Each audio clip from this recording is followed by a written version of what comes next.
والسلام على رسوله الكريم وعلى آله وصحبه أجمعين। আগামী জাতীয় সংসদ নির্বাচনে 94-2 আসনের উদ্যোগে আয়োজিত আজকের এই নির্বাচনী প্রচার মিছিলের পূর্ব সমাবেশের সম্মানিত সভাপতি, উপস্থিত জেলা, উপজেলা, ইউনিয়ন, ওয়ার্ড পর্যায়ের নেতৃবৃন্দ,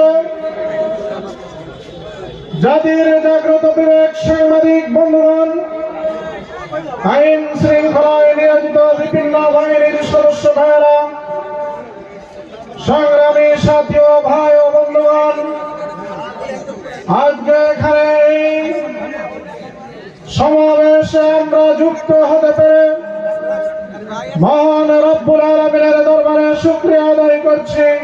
আলহামদুলিল্লাহ।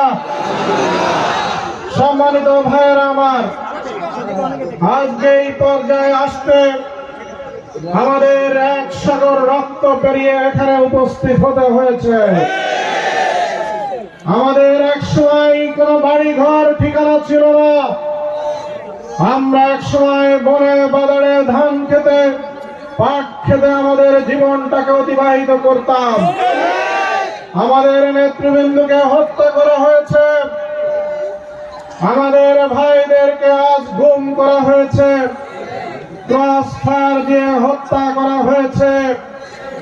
আমরা সব কিছুকে ভুলে গিয়ে আগামীর বাংলাদেশ গঠনের জন্য আজ আমরা সব মানুষকে একসাথে নিয়ে একটি সোনার বাংলাদেশ গঠন করার জন্য সিদ্ধান্ত গ্রহণ করেছি।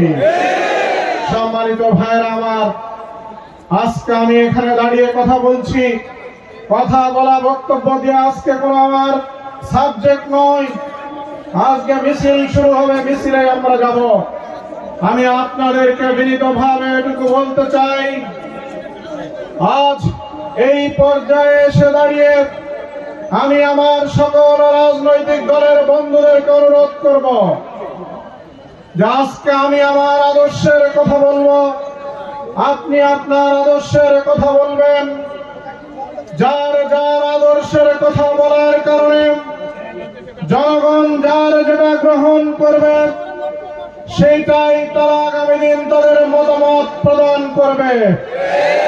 সম্মানিত ভাইয়েরা, কেউ যদি অতীতের মতো পেশি শক্তি, কেউ যদি অতীতের মতো বাহুবলের বিনিময়ে জনগণের ভোট আদায় করতে চান, জালিমের ভূমিকায় কেউ অবতীর্ণ হতে চান, তার জন্য আমরা আফসোস করা ছাড়া আর কোনো পথ থাকবে না।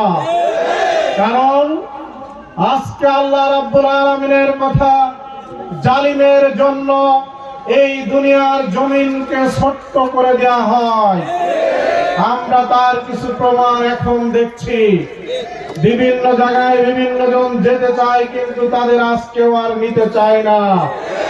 এজন্য বলছি, কেউ যদি সেই চিন্তা করেন তাহলে সেটা হয়তো ভাই আপনার একটা ভুল চিন্তা। আপনি আপনার আদর্শের কথা বলুন, আমি আমার আদর্শের কথা বলবো। জনগণ উৎসব মুখর